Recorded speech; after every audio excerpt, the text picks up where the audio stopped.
તો ભાવનગરમાંથી એક આધેડનો મૃતદેહ મળી આવ્યો છે। ભાવનગરમાંથી આ સમાચાર મળી રહ્યા છે। બોર તળાવમાં આધેડનો મૃતદેહ મળ્યો છે। મોહમ્મદ સૈયદ નામના વ્યક્તિનો મૃતદેહ મળી આવ્યો છે। તો ટ્રકમાં ક્લીનરની નોકરી કરતો હતો। આત્મહત્યા કે અકસ્માત તેને લઈને પોલીસ તપાસ કરી રહી છે। હાલ મૃતદેહને પીએમ અર્થે હોસ્પિટલમાં ખસેડવામાં આવ્યો છે। તો ભાવનગરથી આ ઘટના સામે આવી છે। ભાવનગરના બોર તળાવમાં આધેડનો મૃતદેહ મળી આવ્યો છે। તો મોહમ્મદ સૈયદ નામના વ્યક્તિની ઓળખ થવા પામી છે। ટ્રકમાં ક્લીનરની તે નોકરી કરતો હતો। ત્યારે આત્મહત્યા છે કે પછી અકસ્માત તેને લઈને પોલીસ તપાસ કરી રહી છે।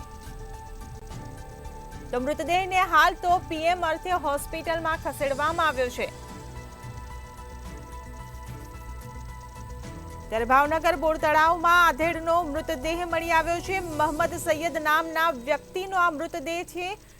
ટ્રકમાં ક્લીનરની નોકરી કરતો હોવાનો પોલીસની પ્રાથમિક તપાસમાં ખુલાસો થયો છે। ત્યારે આ આત્મહત્યા છે કે પછી કોઈ કારણસર અકસ્માત મોત તેને લઈને પોલીસ તપાસ કરી રહી છે। હાલ તો મૃતદેહને પીએમ અર્થે હોસ્પિટલમાં ખસેડવામાં આવ્યો છે।